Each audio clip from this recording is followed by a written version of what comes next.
Hi, I'm Mel Stewart-Proffit, and I would like to read you another story. I've read you a couple before, it's on my YouTube channel, and today I would like to read you Nelson's Dangerous Dive. It is a true story. This is about a true whale, about the problem that we have with recycling and plastics. This story is written by Ellie Jackson and illustrated by Laura Callwood. As I've said, this is a true story about this animal here. Do you know what this animal is right here? He's a humpback whale. Let me start the book.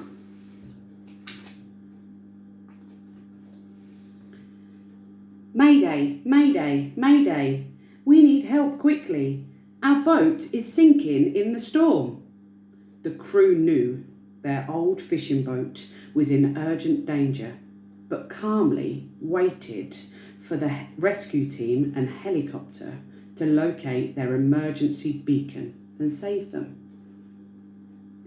As the crew were winched to safety, they looked down and saw the heavy fishing nets pulling the back of the boat downwards into the crashing waves.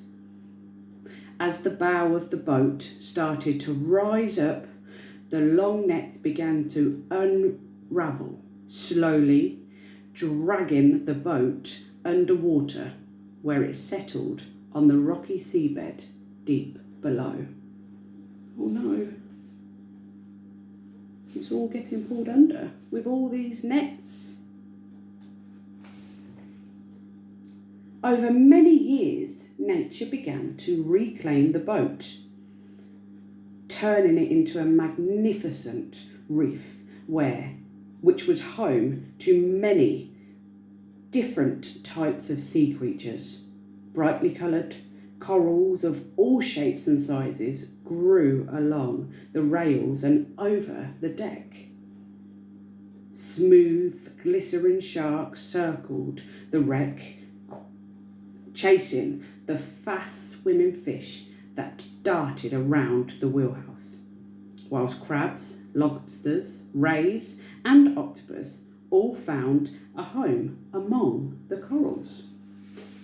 Look how pretty that boat is, with all them colourful fish and colourful corals.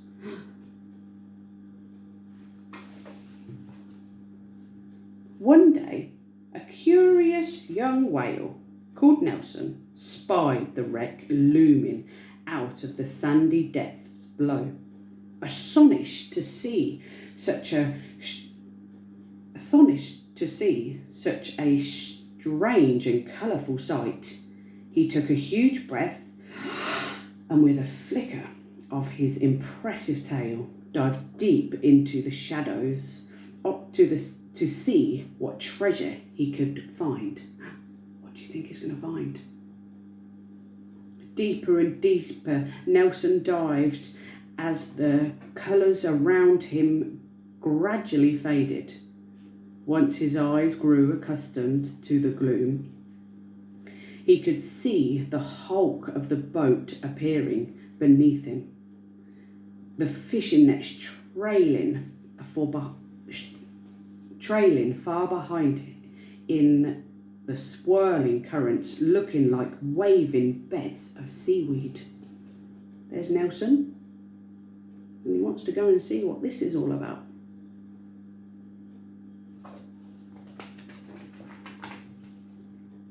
Nelson began to explore the wreck when out of the corner of his eye he saw something flash past into the darkness. As he turned to investigate, his huge tail stretched out behind him and was captured in the nets, binding his whole body to a shuddering stop. Oh no, Nelson's trapped. Thrashing about and getting more and more entangled with every movement, Nelson had to use all of his determination to try to break free of the terrible ropes and nets made of plastic which bounded him to the wreck. Oh no, look. Poor Nelson. Nelson used his huge strength to try to power through the water, and the whole wreck started shifting around on the seabed as he desperately tried to escape. How strong is Nelson? If he wiggled and jiggled and can move the wreck, gosh, that is powerful, isn't it? Suddenly, with a loud snap, the rusty chain holding the ropes broke free, and he found himself floating sluggishly upwards. Nelson was now almost completely entwined in the net, floating up in slow spirals until he reached the surface, finally breathing huge lungfuls of fresh air. Look how sad he is. He's not able to swim anymore because all these nets, look, and they're getting tighter and tighter. Laying still and resting on the surface, Nelson managed to find enough strength to raise his tail and slap it down hard on the water, frantically trying to signal his need for help. Splash, splash, splash! The tremendous sound each tail slapped created was quickly noticed by a nearby boat of tourists, who cautiously motored closer to see the commotion. They saw Nelson's enormous and powerful body wrapped in heavy green fishing nets and utterly powerless to free himself. He urgently needed their help if he was to survive, and yet, how could they help such a giant animal without risking their own lives? Because look how big he is, and look how little they are.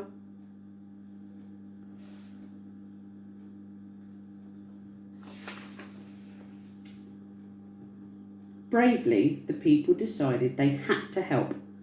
Using their boat knives, they cut away the nets, one strand at a time. As each rope fell away, Nelson felt the pressure around his body start to ease, and he had to fight the urge to swim away, knowing he still needed their help. Leaning dangerously over the edge of the boat, surrounded by nets and at the mercy of the powerful whale, the people had a huge task ahead of them. The giant nets were so tightly wound around Nelson's body, the knives seemed to barely make a dent in their work. Yet slowly and surely, the net became looser until finally only his enormous tail remained tangled. Look, their knives are cutting the nets away from him.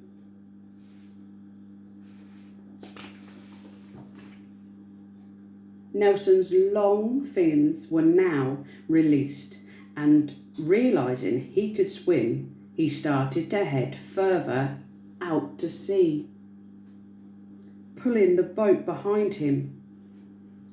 His rescuers were in extreme danger now should Nelson decide to dive. They had no choice but to be towed by him as he swam on, before tiringly at last he finally stopped. Quickly now, aware of the danger they were still in, the people excitedly cut the few remaining strands of the net from around his tail, and Nelson was at last completely free. As he disappeared quickly out of sight beneath them, the tourists celebrated their incredible encounter with this beautiful creature. It's swimming, look.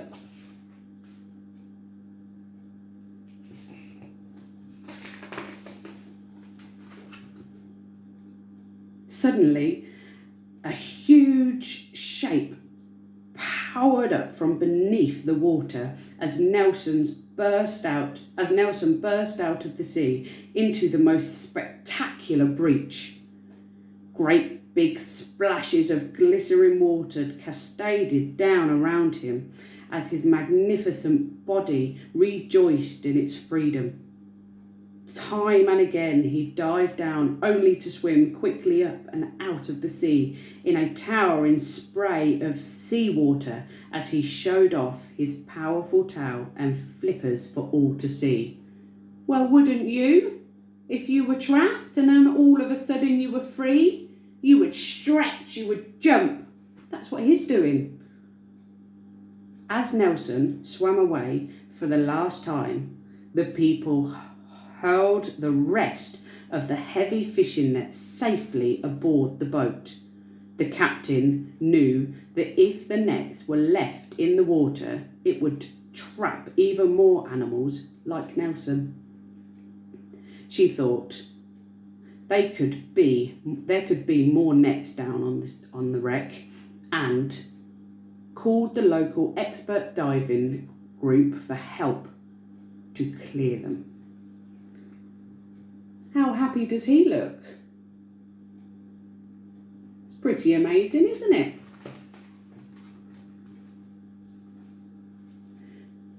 The team of divers arrived quickly, carrying out safety checks and surveys to work out the best way to remove the remaining nets.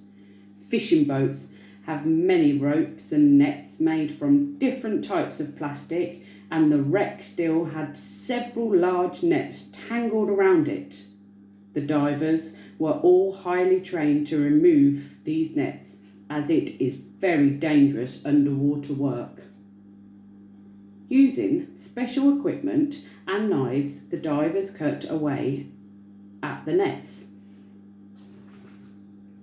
sending them carefully up to the surface to be pulled into the waiting boat. Every piece of rope or net they removed would save many turtles, dolphins, seals, whales, fish, octopus, crabs and lobsters from becoming trapped over the years. And the divers felt very pleased knowing how important their work was. Definitely. They're doing a good job, aren't they? And look here, this is all that was all under the sea, where we couldn't see, but it's still there, isn't it? They've done a good job with cutting it all away and sending it up to the boat to be out of the sea.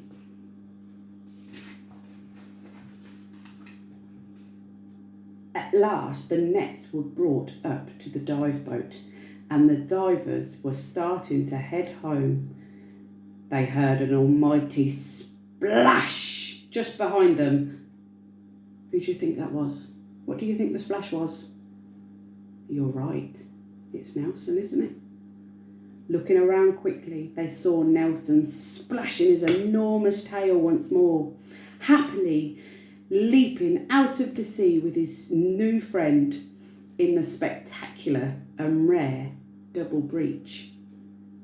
He was finally free from all the nets that had been lost at sea, free to breach and dive and to swim, explore once again. Look at Nelson. Look how happy he is and how free he is. And he's even made a friend. That's the end of that book. Why don't you have a think about what you can do with some of your plastic at home? Instead of just chucking it in your bin in the kitchen, why don't you have a look on the back to see if it can be recycled? And there might be even some cool stuff that you can make stuff from. So, where do humpback whales live, do you think? Do you know? So they spend their summer in polar waters in the Antarctica.